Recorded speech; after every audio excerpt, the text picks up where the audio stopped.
if anyone wants to introduce themselves. Okay, well, I'm Peter Stonefield, and I'm an ex-engineer turned psychologist turned organizational development and leadership development executive coach. I work a lot in Silicon Valley with companies like Apple and Google and, well, on and on. So, and I've been pretty active in the Institute for Evolutionary Leadership for a year or so now, and everything's going great.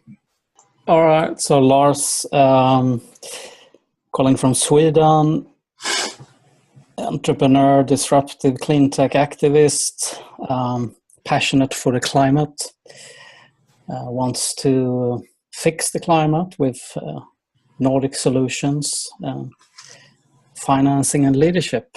Thank you. Very good. Great. Yeah, Chris Burbridge has joined us.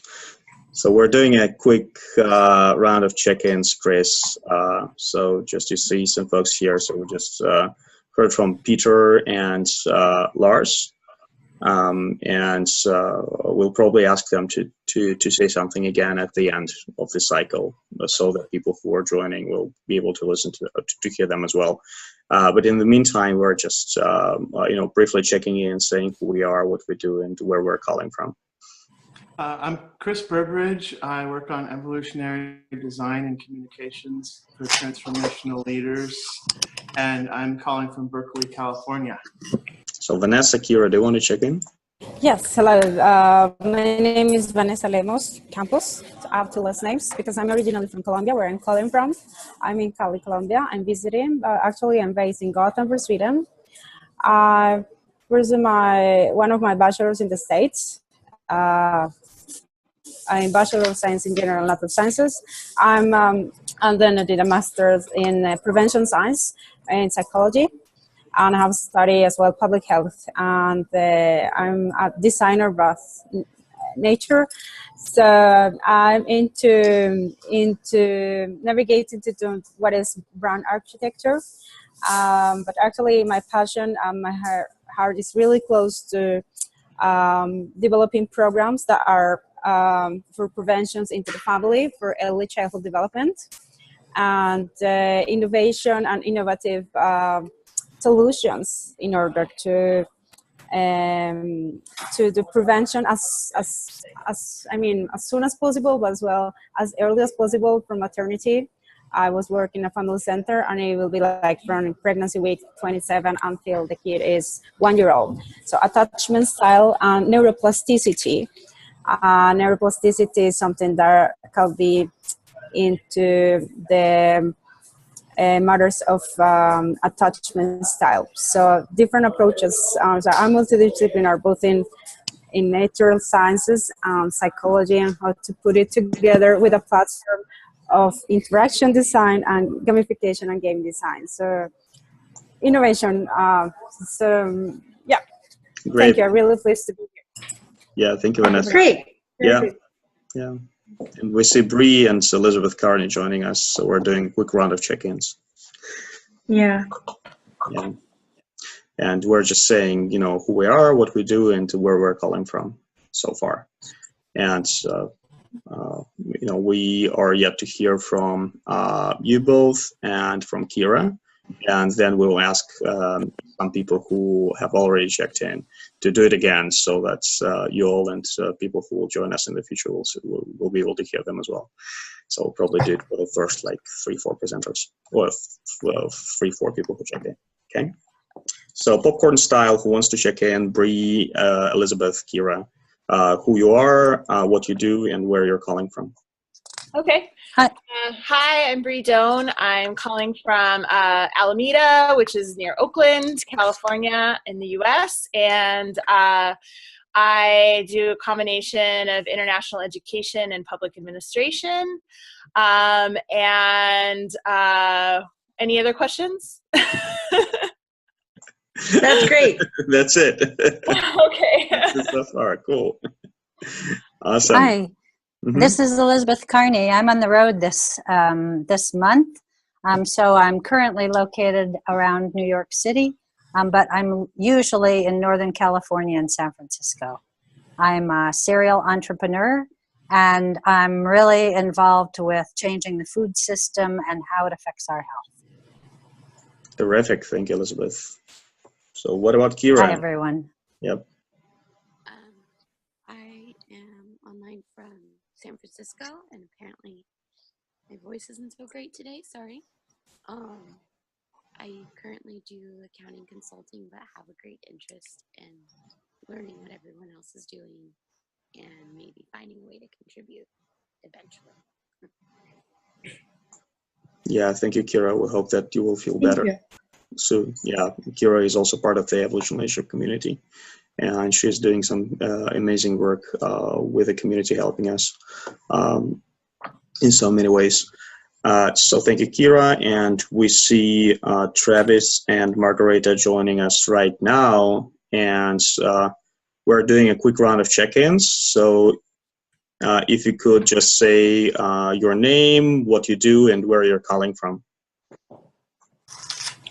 Excellent. I've been Travis Marsh, calling from San Francisco, also part of IEL.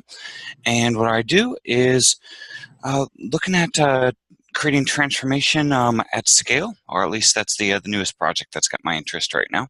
Looking at how technology can leverage that, and measuring that impact is a huge piece of that puzzle. That's why I'm here. Wonderful. Thank you, Travis. So Margareta, would you like to check in? Hello, everybody. My name is Margareta Seger. I come from Arad, Romania. I am journalist, well, ex-journalist, let's say, social worker, and now I'm somewhere between jobs because I will hopefully have a new job as a project manager, but this is something that anyway, I will just listen to your talk regarding evolutionary leadership and the loops that are you know, in the blind spot, and you don't see when yes, when it comes to systemic change. And I thought that we are in Romania. Romania's society is similar to Russia's society in a way, because we are in the same situation with corruption, and everybody does it. Everybody, like 99 and something percent, and everybody says it's because of politicians, it's because of them, not because of us. Yeah, it happens all the time. Yeah, thank you so much. Yes. Great. Thank you, Margareta. So I was wondering, how can we escape that loop? I mean, it's a very big thing in our society, and what's to be done? I mean, everybody feels very small to you know, to step forward and do change. Yeah, that's a long conversation. So I hope that this piece today will help to will contribute towards this, and I'd be happy to connect one-on-one later. And okay. Yep. Thank you, Margareta. Great. So, and somebody has joined us by phone. Whoever it is, because we cannot see the name. So would you like to announce yourself and check in? It's a 415 area code. Yeah, it should be San Francisco. And you don't have to. I mean, if you need any help, let us know. Hello, San Francisco. Yep. Great. That was Lars. That was Lars. That was me. That probably was Lars. Probably San Francisco are shocked about the solar eclipse from yesterday. Right. Anyway, so whoever it is calling from San Francisco, you're most welcome in whatever form you want to join us. You may be just an observer and listen to whatever is happening here, or you can announce yourself, check in, participate, whatever works for you. That's totally fine. And if you need any help, send a message to me, Fyodor Ovchinnikov, or Tatiana t.vekovishcheva, our host today, on Facebook. And we'll help you with technical stuff. Probably better message me because I'm kind of supporting Tatiana with technical issues, and we'll hand it over to her for the presentation and the process very soon.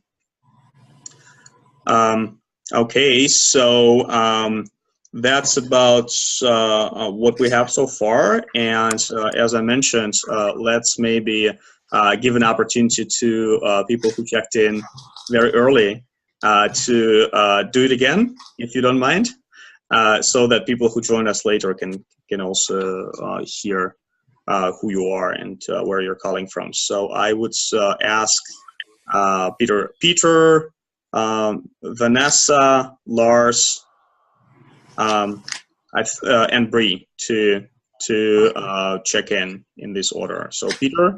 Okay, yeah, I'm an ex-engineer, ex-psychologist. I do a lot of organizational development, leadership development. I've worked with a lot of startups and also with several agencies of the federal government. Won the President's Award for managing change in government. And so, yeah, and so I'm part of IEL and enjoy it. IEL stands for Institute for Evolutionary Leadership, for those of you who wonder. Yeah. Wonderful. Thank you, Peter. And Peter, you're calling from San Ramon, California, right? Yeah. That's great. All right. So we have Lua Ritter, right? Join us right now. Can you hear us? This is Ria. I can hear Ria. You. Oh, Ria. Okay. Now I see the correct name. Thank you, Ria. Yeah, it's an honor to have you. We're just doing a quick round of check-ins, and we've been asking folks who started checking in earlier to check in again, so that folks who joined a little bit later can hear them as well. Just when we finish that, I'll ask you to check in. And we're checking in, setting our names, what we do, and so where we're calling from. Sounds good? Okay. So we just heard from Peter Stonefield. So Vanessa, would you like to brief us? Yes. Good morning, and good morning here in Cali, Colombia, where I'm calling from. I'm originally from here, but I'm based in Gothenburg, Sweden. I'm a person that really likes to explore new ways to do things. I'm kind of say innovator. I pursued my Bachelor of Science in Natural Sciences, and then I want to put that together along with social services and psychology and prevention sciences for families, becoming families. Develop a program in that. I've been working before as a school counselor in Sweden, and then in a family center, like a family counselor. So I'm here because I'm really interested in about the innovative solutions and way how to address policies, and that's why I've been participating as well in Impact Journey. In order to write a white paper how to address different challenges in society, targeting the sustainability developmental goals that the United Nations have stated for the agenda. And because it's 2030, the time is taken is really a need of collaboration. So that's what I'm here. I'm really pleased to join. Thank you. Yeah, thank you, Vanessa. And Chris, would you like to check in briefly? Yeah. Chris, would you please? You're muted. My name is Chris Burbridge. I've worked with Fedora and Manuel and this institute for a while, and I just like to be part of whatever they're doing. I'm working on a program to help nurture evolutionary leaders, I guess, in terms of their communication and create little groups where we can help them to build their communication and their sense of their voice through video, blogging, podcast, whatever it is, and just help them nurture that as they grow.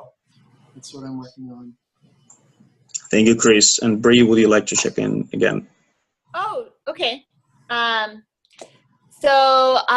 I live in Alameda, which is close to Oakland, California.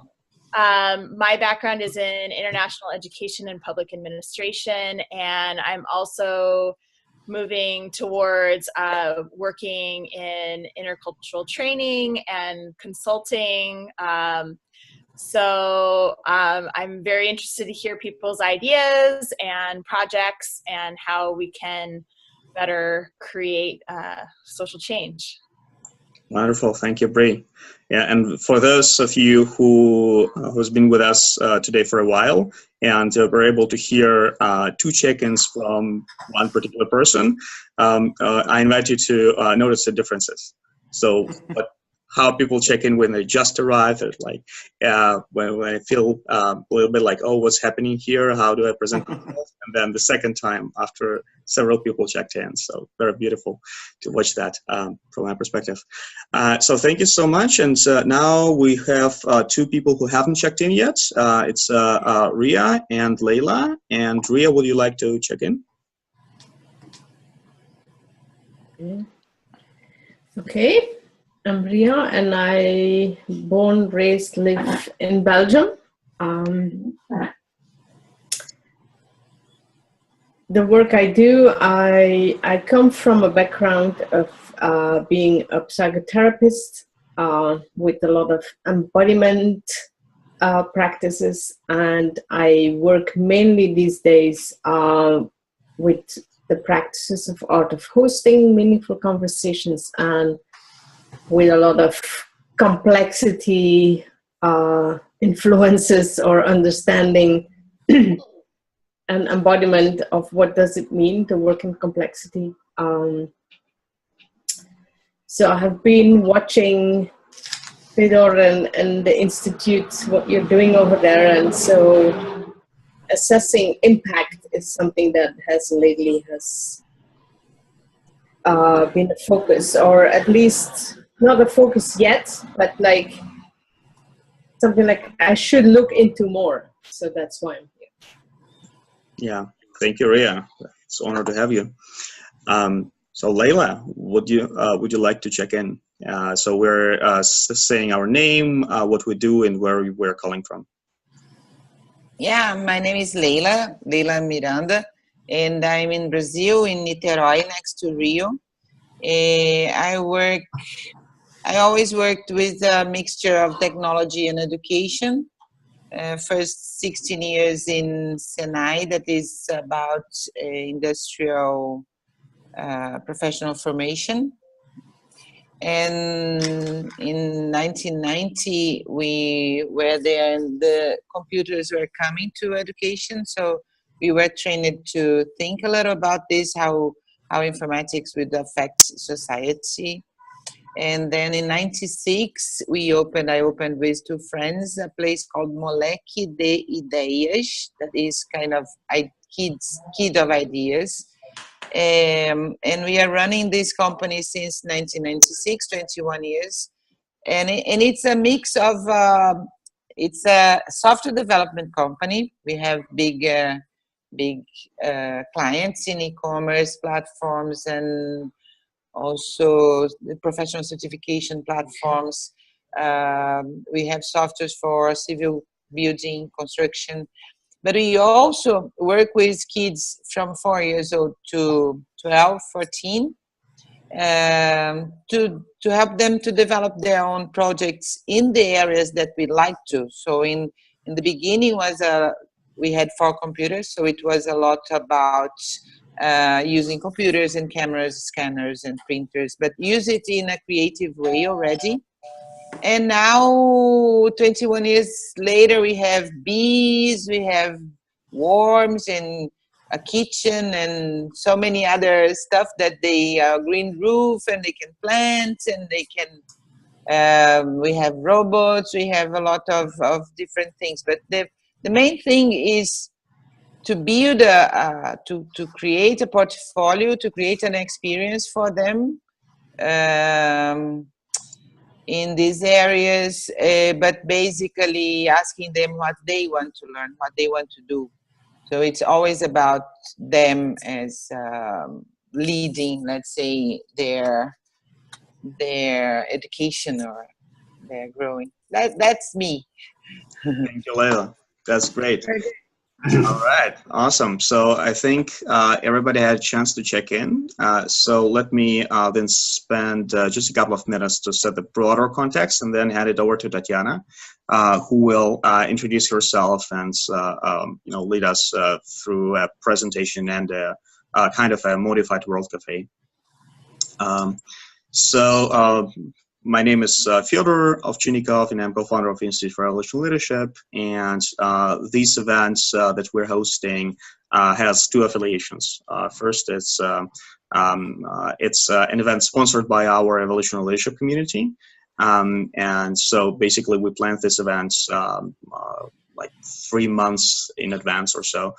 At the same time, it's also part of the Impact Playground that our Nordic friends, Lars Ling, who is here, and also Bertola and others are organizing. And some of you are probably here because of this affiliation, and others are here because of the Institute for Evolutionary Leadership and the community affiliation. If you have not checked in those networks and you're interested look for the follow-up after this event, or just message me and I'll connect you with them. So Impact Playground is a series of events self-organizing in different parts of the world this week. So it's basically decentralized, and people are just putting events together and use hashtag Impact Playground. And there are hosts, global hosts of these events who help coordinate these events, recommend best times for these events, and harvest the information from all these events, and then we'll be creating a report out. Amazing group of social innovators. It's a network of networks of social innovators. Of course, the Institute for Evolutionary Leadership and the community is also an interesting, more structured form of learning from each other and collaborating on building each other's capacity to redesign our world for the better. And today's event is about impact assessment of evolutionary work, and basically we've been struggling with that for a long time because what we found out is that current forms of impact assessment pushes social entrepreneurs and nonprofits provide technical solutions, quick fixes, rather than address root causes, because quick fixes are easily measurable. You can report, you can show growth, you can report wonderful successes, and it's really messy. It's very hard to assess systemic consequences and long-term impact, impact of cultural, institutional, and worldview redesign. We asked Tatiana, who's here today and who's been doing impact assessment for several organizations. She will tell you more about that, to collaborate with us to create this presentation as a context setting for a World Cafe, because of course there is no expert solution to this kind of problem, but a bunch of folks who understand what it means to do really deep systemic change. Evolutionary work can probably create something that will contribute to the conversation. So, and this is the intention for today, is to come together and, after context setting, after kind of having this shared language and overview of what's going on with impact assessment and evolutionary work, try to, apply it to our own cases of evolutionary work, to cases of evolutionary work that we know about, and come up with some recommendations for people who want to measure or assess, their evolutionary work as they try to engage in it.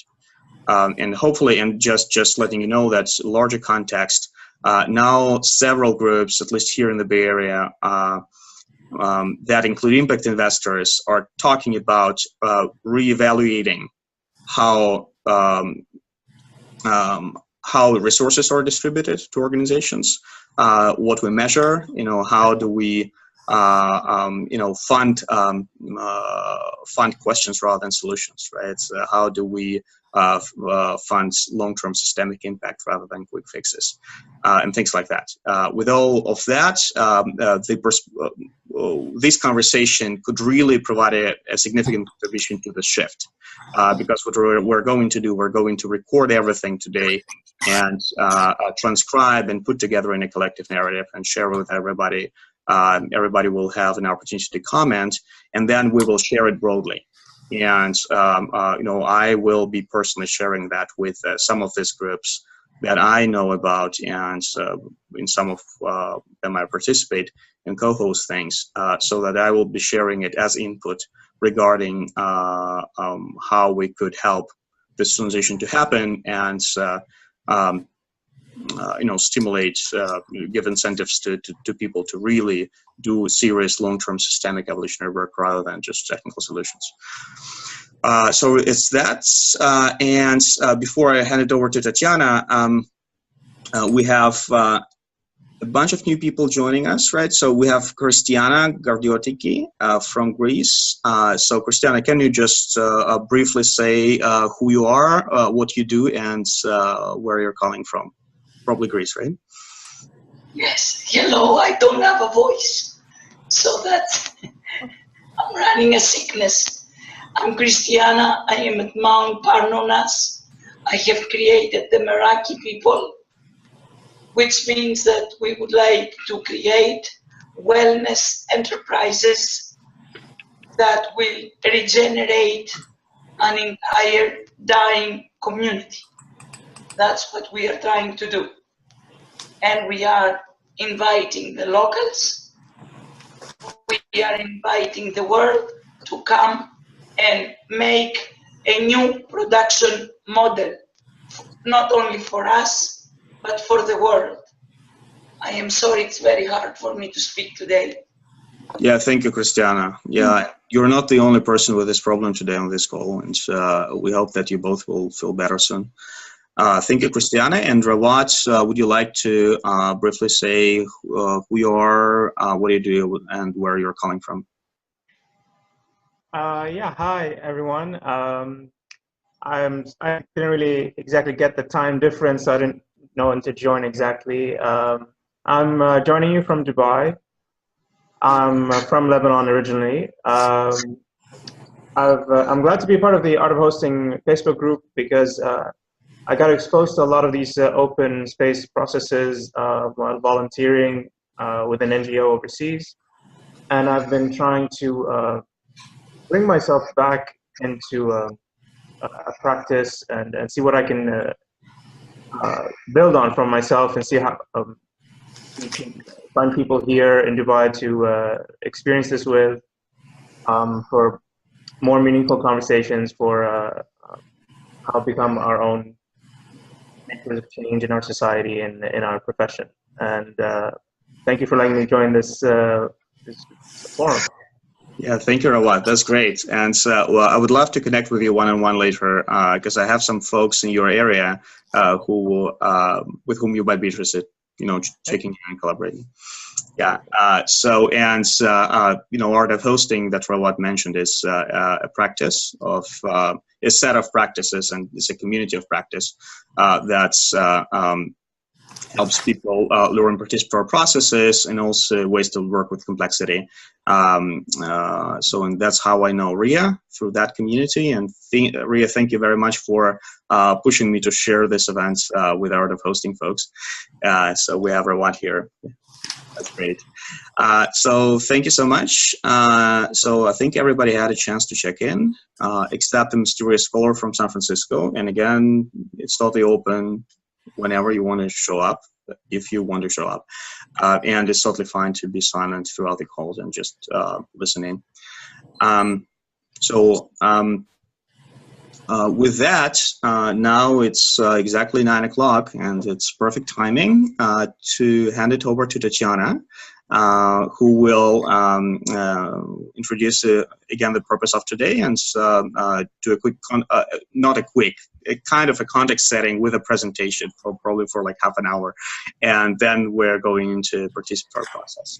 Very cool. Thank you. Hello, everyone. It's so great to see you. You come from so many wonderful backgrounds, and you know, the diversity of the group is just wonderful. So let me share with you my screen so that you can see the presentation. My name is Tatiana. We're here, you know, to touch base on how we can assess impact of evolutionary work. Why is it important? What are the challenges that people experience, and how we can do this better? This is a context setting for the World Cafe, so we will have about half an hour of myself talking in front of you, and then we would transition into 3 rounds of World Cafe where you will have an opportunity to talk about these things with each other and then share some of your report outs and findings with a larger group. And we will have, you know, we'll harvest the conversations and do a narrative afterwards. So what is our purpose for today? Why we're here and why this is important? Our purpose today is to co-create a set of recommendations for people and organizations who want to measure impact of their evolutionary work. Now, you may want to ask me, hey, Tatiana, what's evolutionary work? And how would you define that? Evolutionary work is intentional redesign of worldviews, cultures, and institutions for a more just, sustainable, and flourishing world. And this type of work addresses root causes of systemic, social, and environmental issues rather than treats symptoms with quick fixes or technical solutions. My name is Tatiana. I have a scary looking last name. And over the last 6 years, I have been doing impact assessment and community management for several organizations, and I've been happy to serve an advisor for some of them. And you know, the key organizations that I worked with include Impact Hub Oakland and broader Impact Hub network, which I had the privilege of working with. I work with Optima Business Bootcamp. It's a business accelerator here in the Bay Area. I worked with Institute for Evolutionary Leadership as an advisor and community manager, and I advise a nonprofit that's called Reach for Change that works with solutions for childhood and education. This is our day flow, and this is how we expect this to go. We just went through a check-in and our welcome set, and then we are now in the middle of the context setting for 3 rounds of World Cafe. 3 rounds would take about an hour and a half, and each round is about 25 minutes with, you know, check-ins and report outs in the end of it. And then would love, you know, to hear from you all in sharing of report outs and closings. And this will take about 30 more minutes. Let's start with the context. Link, I think it's clickable. Ask your questions if you have them. What can go wrong with social innovation? When you are trying to do social innovation, you see the problem, you'd like to make the world better, but things can go inherently wrong. The classical example of what can go wrong looks like this. This is an American company. It's called Tom's Shoes. It's a for-profit business that sells shoes. They were on a large impact mission of providing shoes for poor people in Africa. The founder went to Africa, saw how many people live in poverty, that they don't have shoes, and he came up with a solution. It seemed, you know, easy, clear, and straightforward. He said, for a pair of shoes that you buy from us, we'll supply 1 more pair of shoes to a child in need or to a person in need in Africa. This is very straightforward. Everyone loved it. Everyone thought it's a great idea. because you can clearly create impact. This is easy to measure. It's straightforward. You can easily count the amount of shoes that you've supplied to the poor people, and this is your positive social impact. People did not have shoes, and now they do. What can go wrong here? If you think about it, you realize that several things can go wrong, and they did. The simple act of them bringing shoes to Africa and distributing them there destroyed the whole local economy of producing shoes in Africa for people in Africa. They had their local solutions in place. They were not ideal, and the population was poor. But the fact of this company bringing shoes from nowhere and distributing them to poor people destroyed the local economy. They were pointed out this fact, and luckily came up with a fix, came up with a solution, changed their model. And today, if you go to their website, you can see a very full nonprofit and fund with diverse solutions for the problems that they're trying to solve. Maternity care and health care, all the way to business incubators. It's all around shoes still. These straightforward solutions that do not touch systemic causes of the problem. Let's think why people in Africa don't have shoes, why people are in need. And they also did this without discussing it with local stakeholders, with people who receive the benefit. And this is why the systemic causes of their solution were not as they predicted, and they did more harm than good. If you're working in the field of social change, and it can be either a for-profit business or it can be, a non-profit organization, you have a program, you have corporate social responsibility, it's important to measure impact. How do we usually measure impact? How do we even approach such a task? It starts with vision statement, with mission statement, and with setting of goals. This is an imaginary example. I did not take it from any real organization or anything like that. But let's imagine that we have an organization, and our vision statement is that we envision Africa where everyone can afford wearing nice and functional shoes. Now, how our vision statement would inform our mission statement. Our mission is to reduce suffering of poor people in Africa by providing free shoes for those who need them. We work with the bottom of the pyramid. We work with people who don't have money. We think that we know for sure that having shoes is better than not having them. So we would like to provide free shoes for people who cannot afford it. And our goal is to ship 1 million free shoes to Africa in 3 years. This is how usually people structure change program or social impact program or organization. And then they come up with a theory of change. A theory of change is a very powerful process. It's also in the form of canvas, where several wonderful organizations work distributing this canvas and making it better. The idea here is that you take your goals, then you predict your outcomes, and then you do it step by step so that in the end, you have a straightforward vision, idea, and understanding of how your inputs inform your outcomes. You would receive shoes, distribute them to poor people in Africa, and they would be better off as a result.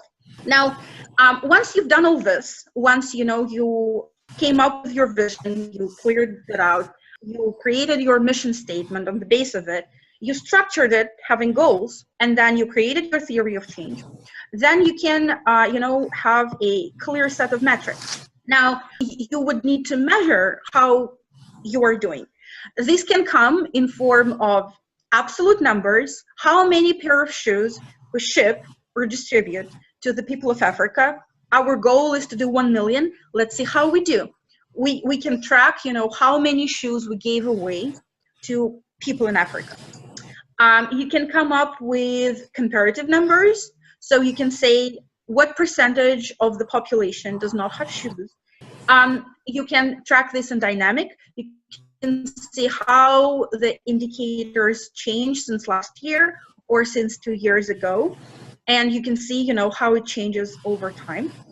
You can also collect some qualitative data. You can ask people in Africa how they assess the situations with shoes in their communities. You can collect this data and, work with that. Now, why do we say that we are here? Why we think it's important? I come from a standpoint where we say technical solutions are not good enough. We need to shift from technical solutions to doing evolutionary work, and we think we need to address the systemic root causes of the problem in order to really solve the problem. So in order to better understand this is a model that was developed by a number of systems, and Peter Senge is one of the most famous and prominent of them.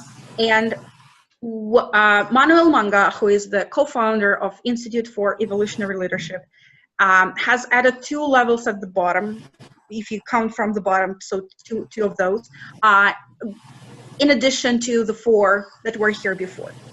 When you look at this, you can see that the model describes the levels of problems that we see today. When you are working with technical solutions, you address only top 2 levels of the pyramid, while evolutionary work addresses the bottom 3.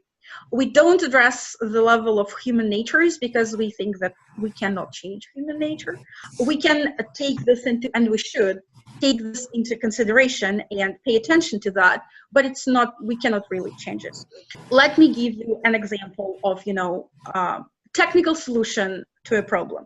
So for instance, if you have water dropping from the ceiling, this is an event, and you can come up with a technical solution. You can take a bucket and put it under the water coming down so that you contain the water and it's not spread out all over your floor. You're working with events and you are coming with a quick fix because, you don't want your neighbors below to experience the same thing. So this is a quick fix that you come up with. Now then, after some time, you see a pattern, right? You see, oh, every time it rains, the water comes down again. So if the forecast is, rain for next week, maybe I should keep this bucket on the floor. Now, these are technical solutions and they solve, the top level of the problem. They do not address structures or mental models or narratives behind this. And when you're addressing the structural problem, you would find out a hole in the roof.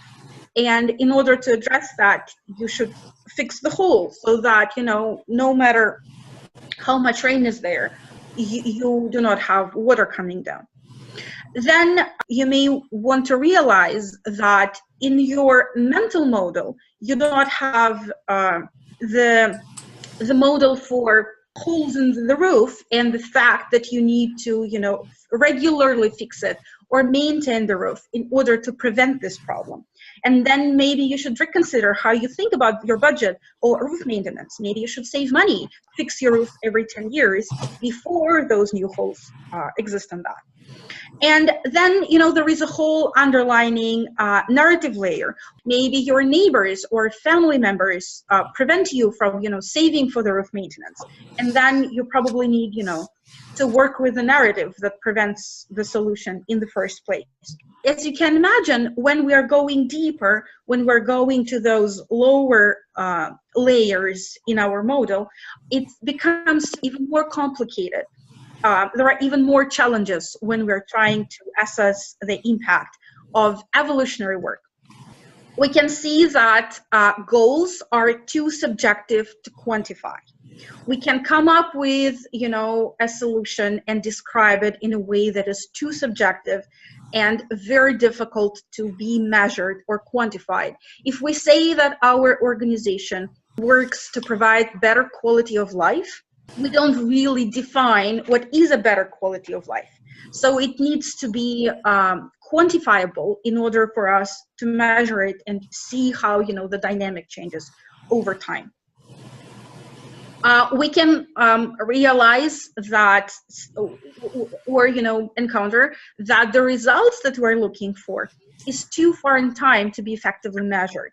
So for instance, if we are looking at, lifelong impact of something, or if we work with children when they are very young, if we work in education and we think, that people would be much better off as a result of our work, how would we measure it? How would we see it if we predict, the results to be something like 30 years from now, 50 years from now? People who, work with air pollution in Africa, let's say, or like with, very poor countries, and who provide alternative energy solutions for people who burn coal, also say that, the long-term impact of their work is that people would live longer because they would have less respiratory infections, and their health would be better off. So how do you measure something if a child is 5 years from now and you expect him to, you expect the population to live 10 years longer as a result of your solution? How would you measure such a long, far in advance impact of your work? We can also come up with an attribution problem. We can see that if we work with children and we provide something for them, these children will go to school. Hopefully, they will have higher education. They will have mentorship, hopefully, at work. How do we attribute the success or the results that we see to our program? How we can tweak it to be better? How we can know for sure that these results that we see are a specific result of our specific effort? We have an assumption problem. When people develop a theory of change, it's when they come up with mission, vision, goals, and specifically when they develop their theory of change, it's very important to look at assumptions at every level. So we assume that if we distribute shoes to people in Africa, they would have a better life. How we can test our assumption? What is an underlining in our assumption? People fail to account for the influence by other stakeholders. We work with open systems, not with closed systems. Nothing in the social context, pretty much nothing, is a closed system. It is an open system. If you provide food for homeless people in San Francisco, and you do this very well, you may see the result that other places in California would send their homeless people to your city because of your good work. They'll say, oh, you do your work so well. Why don't you help our people too? Which is unintended consequence for your work. You wanted, to feed homeless people in San Francisco and make their life better. However, here is you did not think of other stakeholders that are around, and this is an unintended consequence.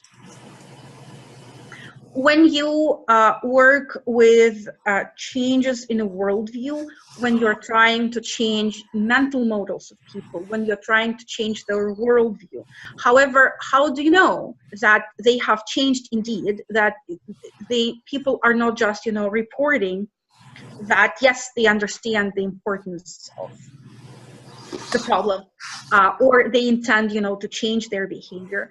How do you know that they have really changed, and how do you measure the impact on those mental models? How do you measure the impact of a stakeholder engagement on those mental models? As you can imagine, in these complex situations, addressing, systemic change, you can, when working with complex systems, there can be cause-effect links that evolve over time that you cannot predict. Account for that. How do you even approach, predicting these cause-effect links that you may encounter in the future or you don't see right now? So as you can see, this is quite a lot of information. However, like I said, you would have this, so you're welcome to look at it, once again.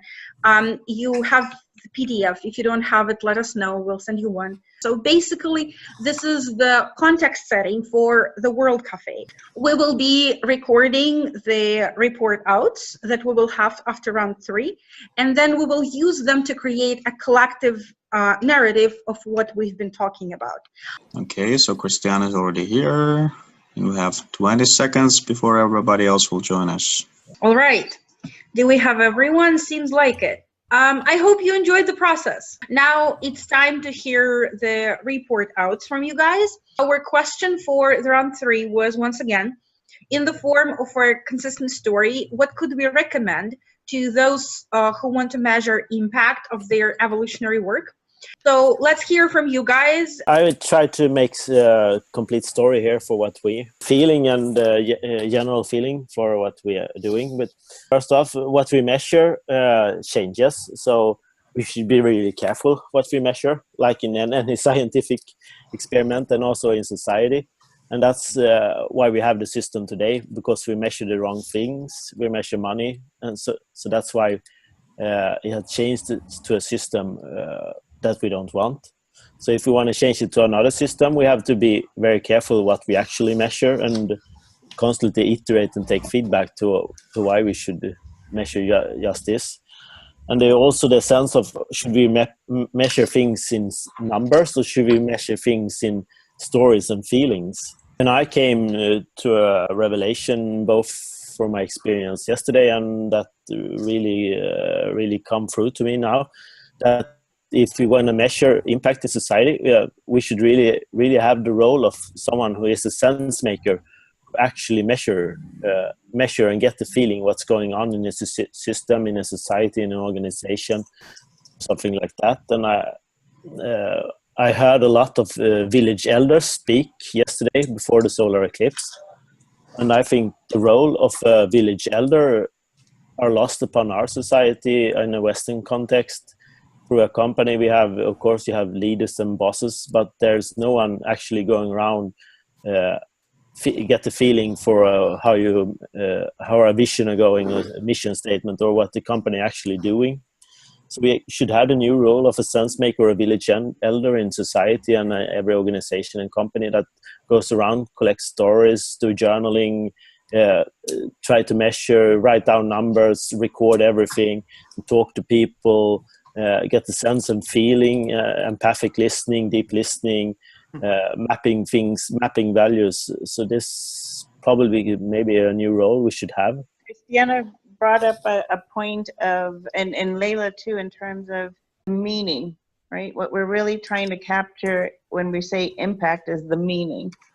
So Christiana said a measurement, what we're really representing is the values. And Layla said the values of whom and to whom. So impact isn't just a number, it's the meaning and the value to a certain group of people and to a certain target audience.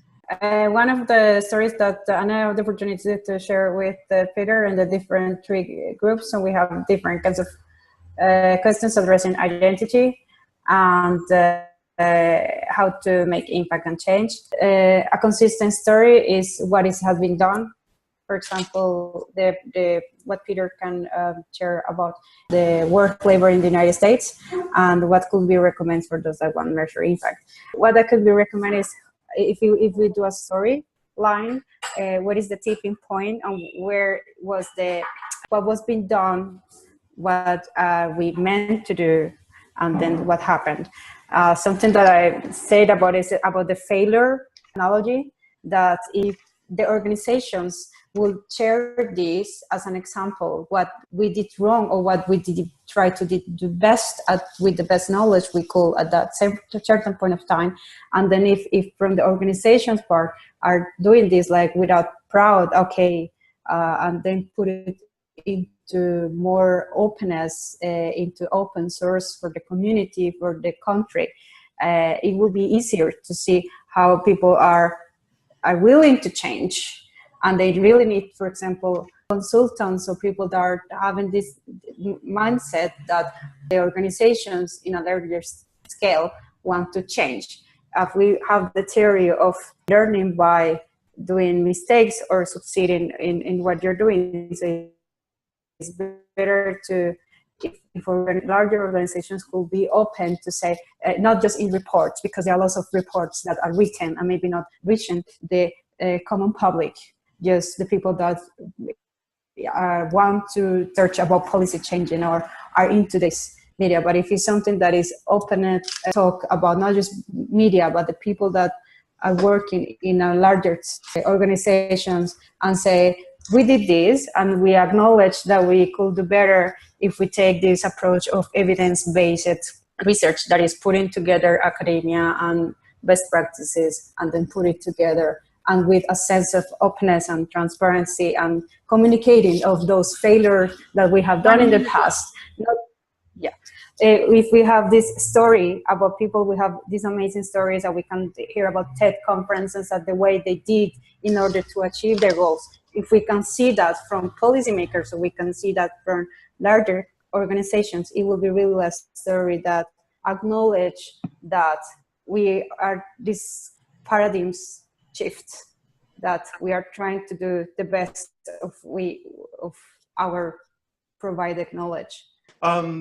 Yeah, so if you want to have a measurement of systemic change, the form of that measurement is probably not going to be an extremely linear, reduced thing down to like a number. It's probably itself going to take a form of a holistic thing. So it's probably going to have many elements like any healthy system. So it's going to say, if you want to measure a healthy system, you never talk about this one element. You talk about how they're working in harmony. So it's probably going to have multiple things that you talk about when you're saying, look, this is healthy. When you're talking about measuring systemic change, you're talking about communication and audience, and they both have to converge. So in Buddhism, there's this term called dependent co-arising, which is very appropriate, so that the recipients of the information, of the measurement themselves have to be thinking more in systems to be able to receive the information effectively of the measurement. You can help people with systemic change who don't understand how to think in systems, but in order to communicate well that a systemic change has happened, you need people who are starting to be able to think in systems themselves, because otherwise they may just not see the picture at all. And then we had this insight that if you're looking at a measure, you're taking a slice in time, you might look at numbers in a certain way. The concrete example was, if you say, oh, look, we have delivered 10,000 fish to this village, then that would be the old way of saying we measure success. And the new way is to say we have educated 100 fishermen into now generating their own fish. So we've increased the health of the system. So we've created, we've increased the generative capacity of that system moving forward. Yeah, I think I would just add, just thinking in terms of how has the system changed and how have people's values changed, and using that as a way to assess in the end. Very good. Very good. Thank you, everyone. If you have some insights when you keep thinking about it and you come up with something that, oh, okay, wow, I wish I came up with this during our conversations. You know, take time, write it down, send it to Tatiana or me. So if you send it to me, I'll send it to Tatiana. And then we'll integrate it into a collective narrative. Then we'll share this collective narrative that is based on report outs and also insights shared by you and those who had to leave early. So, and we'll share this collective narrative with everybody so that you can read it, and if it prompts you to come up with something else, some other comments, you'll send these comments to us and we'll do the second iteration of collective narrative. And after that, we'll share this collective narrative with a wider audience. Now we're about to close, and I would like to invite you as a quick round of checkouts about how you feel about this event today. It was revelatory. It was nice. Interesting. Bloody brilliant. Awesome. Oh. Cool. Really intriguing. I could talk about this for hours. So Awesome. Helpful. People that are tuned to making impact. Yeah, I really got new thoughts and insights on how we do this. Challenging for me, but at the same time empowering, because I met people I would never have dreamt of meeting. So I think that's the strength of tonight's conversation. I'd say calming. It gave us space for reflection. All right. So thank you, everybody. Again, look for updates in your mailbox, and we look forward to continuing this conversation with Collective Narrative and receiving your feedback. And Peter will stay here for you to listen to your story and record it as well. Thank you so much, everyone. Thank you. Thank you. Thank you. Thank you so much. Bye-bye. Bye-bye. Thank you. The next 5 minutes. Are we staying to hear Peter's story? If somebody wants to stay and listen to Peter's story, that's totally fine. That's great. We're officially closed, but Peter will stay here, and whoever wants to stay and listen to Peter's story. It will also be recorded and shared with everyone in that forum. But yeah, you can stay. I'll stay. Good. All right. So Peter, would you tell us a story? Okay, well, can't remember exactly the date, but the U.S. Department of Labor Wage and Hour Division hired me to try to sort through the problems they were having, which was their the effect that their field employees were having was pretty negative. And so, anyway, I went out with a few of them, and we walked around and checked things out, saw what they did. And then we got them together as a group, and we took them through this self-organizing inquiry.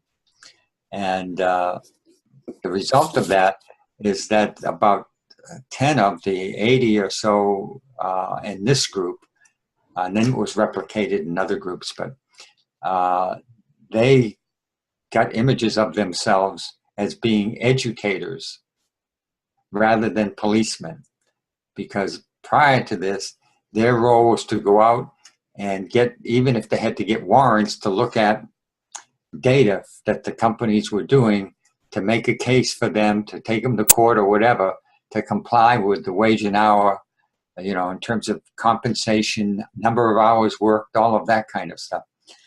So at any rate, what emerged was their new role would be that of educators. And so the result of the first part was that they were so detested that they didn't even want to go to these companies anymore. So they would just walk, they would go through a mall, but they had quotas. So they would go to the mall and walk through the mall, and then they would write down that they went to 50 stores or 50 50 businesses, when actually they didn't actually go to any. And so at any rate, with the new way, they went in and they introduced themselves as informers.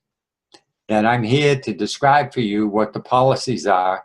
I'm not here to inspect that they're done. And so then they started doing that over and over and over again. And then about 6 to 8 months later, they reassessed how many complaints were being made by employees relative to the companies that they were out educating, and the number of complaints went down dramatically. So then they said, okay, we got to do this nationwide. So then the thing went nationwide, and it had a dramatic impact on the way work was being done in the country. So much that the regional administrator won the President's Quality Award for managing change in government, and then of course he invited me with him and all that. So it was quite a story, and it was very interesting about how a large structure that's so structured like government can facilitate and evolve, especially when the insights came from them on how to do it. I mean, I had the idea before I even went in, but I never said a word, and I just evoked it from them through a creative process. And I've done it over and over and over again with a number of companies and organizations. Yeah. So that's the story.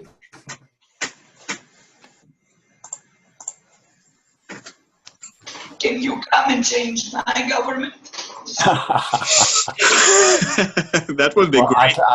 I'll tell you another story, and this was with the U.S. Navy Seabees. They're in Port Hueneme, California. They brought me down there. And the Navy Seabees fight furiously, and so they brought me down there to facilitate some organizational difficulties they were having between the Seabees and all the organizations, mostly private contractors that were supporting them. And so I took them through a similar process, and the two-star admiral, who was the head of the Seabees in that Port Hueneme, he got an image of himself walking along a street, and all of his staff and all of the officers had different kind of uniforms on. Some were telling jokes, some were singing songs, and he didn't know what to make of this whole image he had. And so he said, "My God, this is chaos." And so we sat down and talked about it. And he said, and so I said, "Well, what do you make of that?" And then we had this long conversation, and he got that they needed to innovate. And not only did they need to innovate, and that he engaged it, especially with the contractors, so the contractors felt more they were part of the system rather than just people out there who they would get stuff from. He says, "We need to take this all the way to the Navy." And I said, "Wow." And so then he says, "I'm going to take this back to," he says, "it all begins at the U.S. Naval Academy. If we can get it done there," he says, "we'll get it done to the whole Navy." Well, he went back there and they threw him out. And so that was the end of a good story from the larger perspective. The Navy headquarters said, "No way are we going to, we need discipline. We need everybody on the same path. They need to follow orders. They need to be command and control. They need to know how to march, everything in step. That's it." And so he never got any further than that. But his team and his group went on and did some pretty amazing things. And they had facilities in Hawaii and Guam. He had the whole Pacific coast in the Pacific Ocean. Yeah. What do you think would So happen? sometimes it works and sometimes it doesn't. What do you think the Navy would have looked like if he would have been approved? Well, I think they have changed a little bit over time in this direction, because they began to know later on that they needed to innovate, that they needed to do something, and they needed to give people a little bit more freedom. But, at the Naval Academy and the U.S. Military Academy, everything is about no challenges, no nothing. And so it's very, very, very military. But I don't know for sure, but I think it's given away a little bit since then. And but it's still pretty. What would it look like if the changes are implemented to the fullest, right? That's the question. Well, then they would have a lot more integration between the contractors and the people in uniforms, and also the people in uniform would be a lot more flexible and adaptive to situations instead of command and control.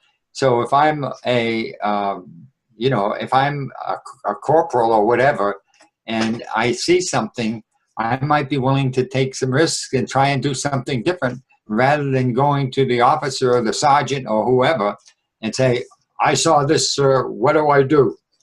I don't know what to do. What do I do?" So they might be willing to innovate, take some risks, and without fear of being, castrated or whatever. So and now, things are changing. That they're allowing women in. I mean, In order to be open, I know that there's actually one part of the, from stepping back from being military into, if the one that don't want to conduct the whole military career want to incorporate into the society and corporation, there is really need help between the military. And I know because in the States is one part that is doing that. The ones that choose not to continue the military career, but they actually get trained into the military. And this is why it's needed, the integration and corporate, because it's to incorporate into society, I mean, into other kind of works that are not the same as the one that they aim to do, because of different reasons. And this is about the flexibility of one organization that form and shapes their attendees in order to follow orders, or in order to do this and conduct this. And then when you need to go to civil society, into the rules that you impose to your kids as well. I mean, it's like more flexible structures.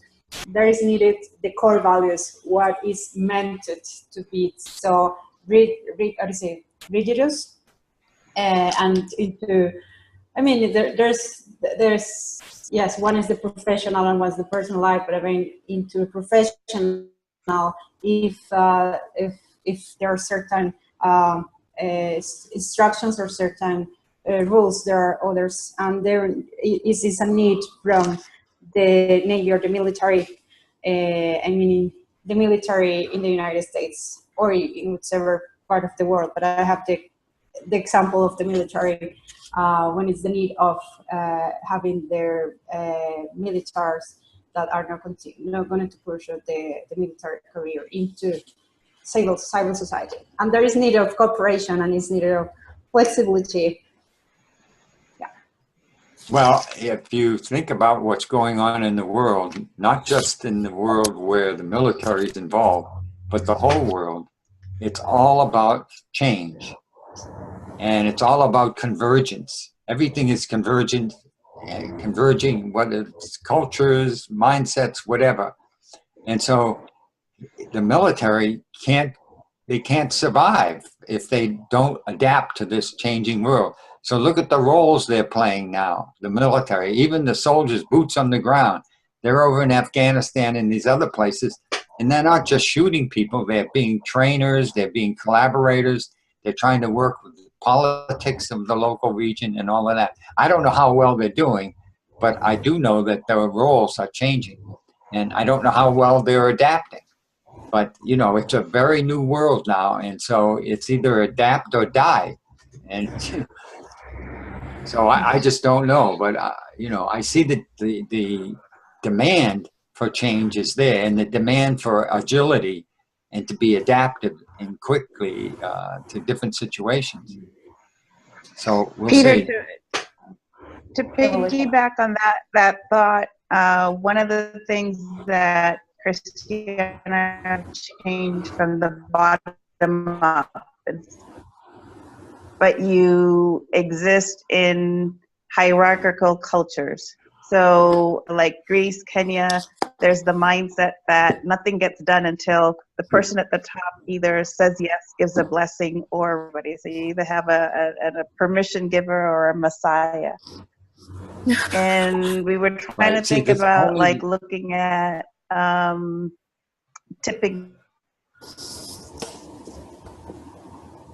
Yeah, see, that can't survive forever because, you know, at some point in time, they're going to start hitting bumps in the road because the world around them is innovating and changing.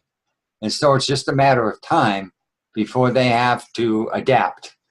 And, you know, the people will demand it at some time.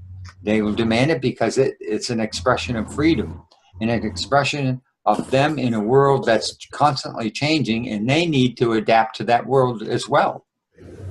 So these ideas of having these oligarchs and these commanders in charge without challenging them, I think those days are over. They're limited.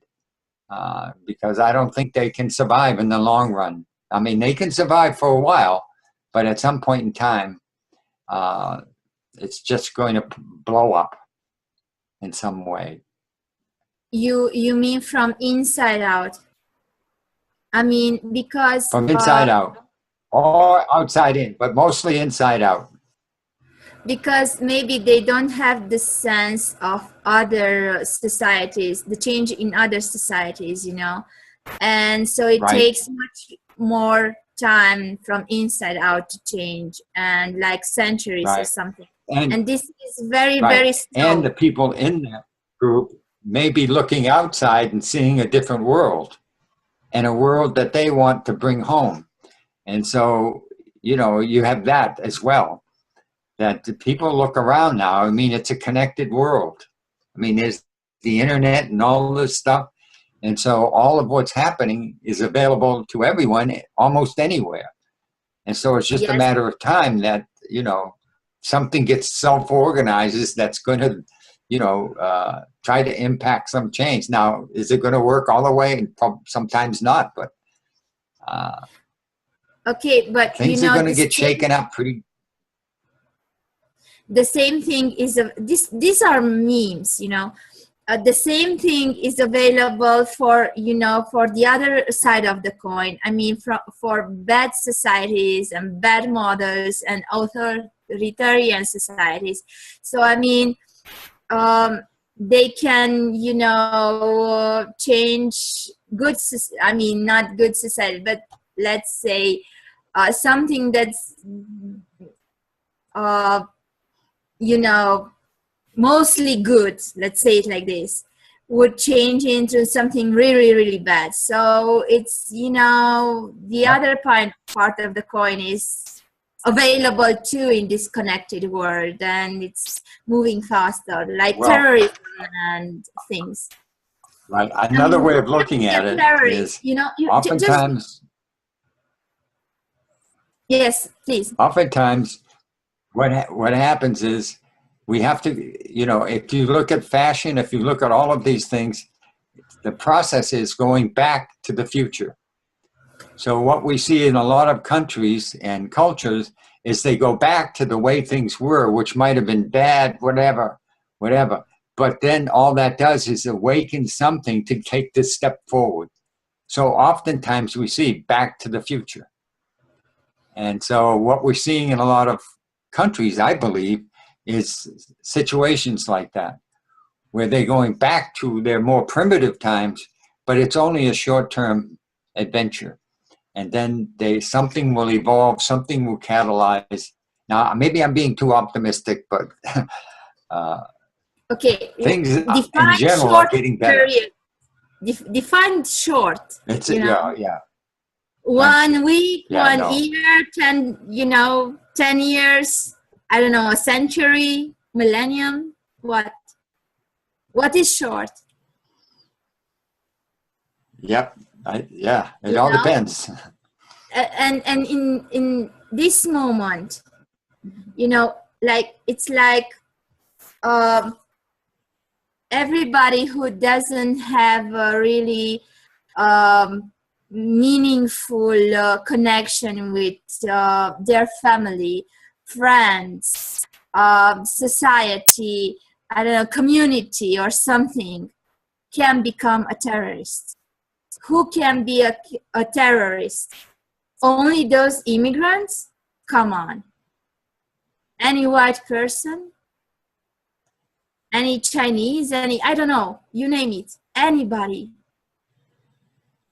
So if you don't have something, if you don't define yourself, so, you know, with such you don't have such a great capacity to know yourself and to define yourself and your values.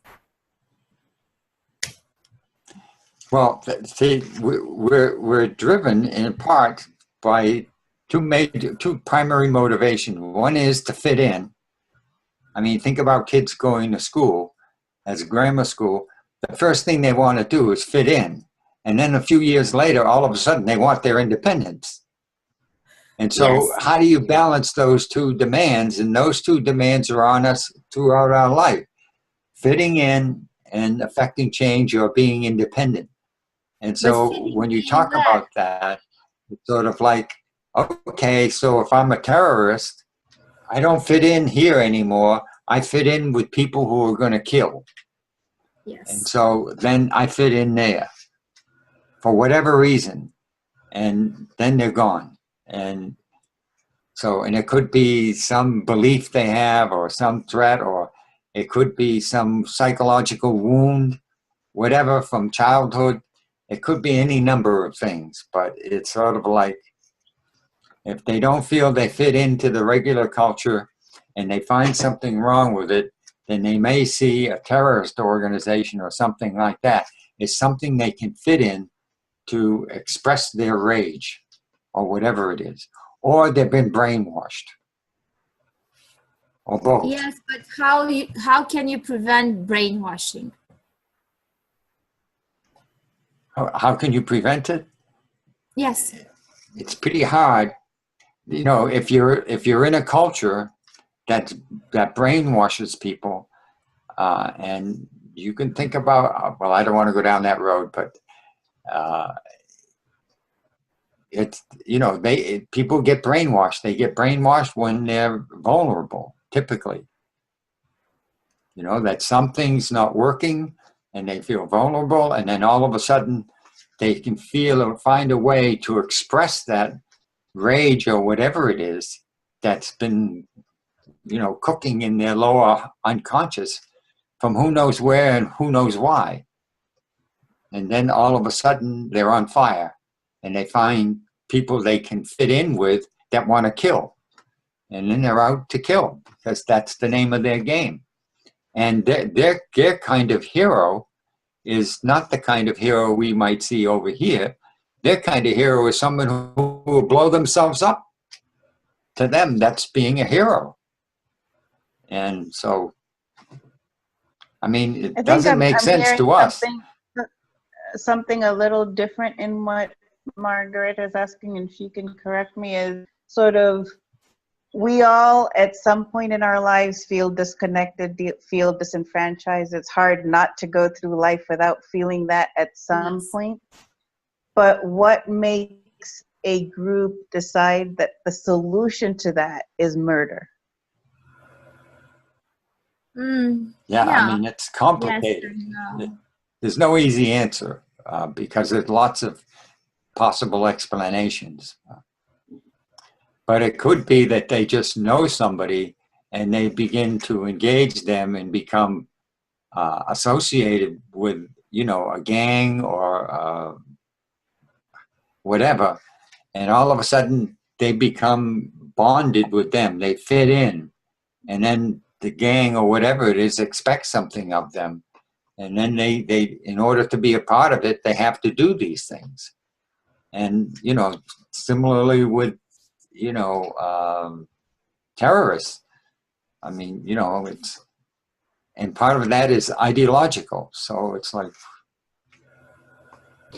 Can I invite this is about role models and what they see that, what's the good values or the values that are mainstream,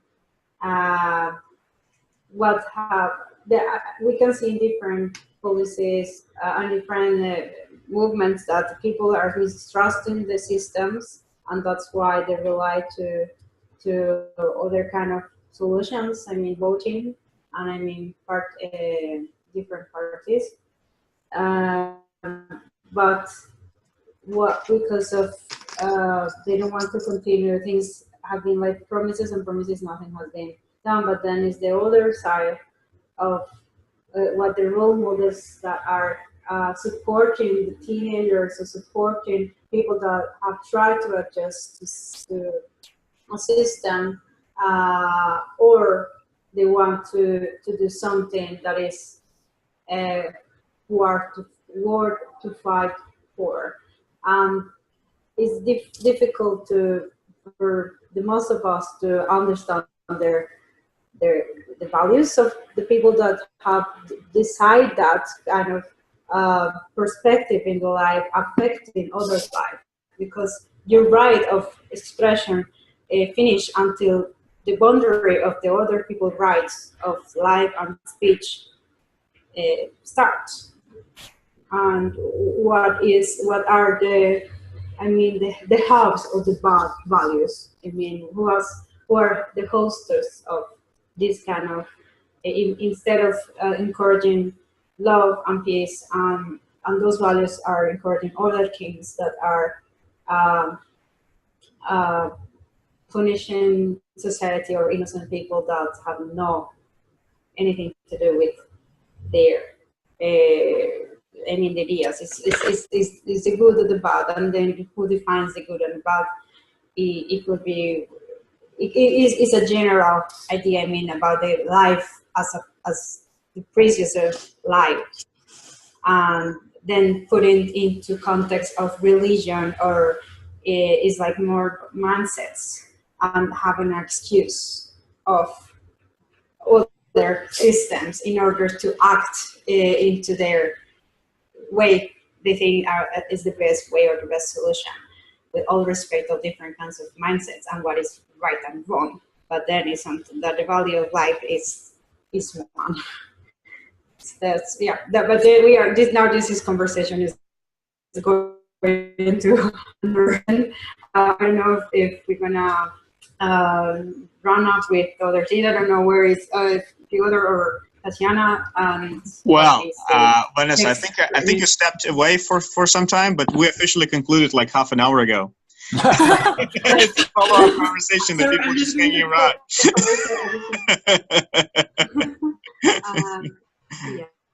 Yeah, so everybody said their final words like half an hour ago, and so those who wanted to go, they went, and it's just free form.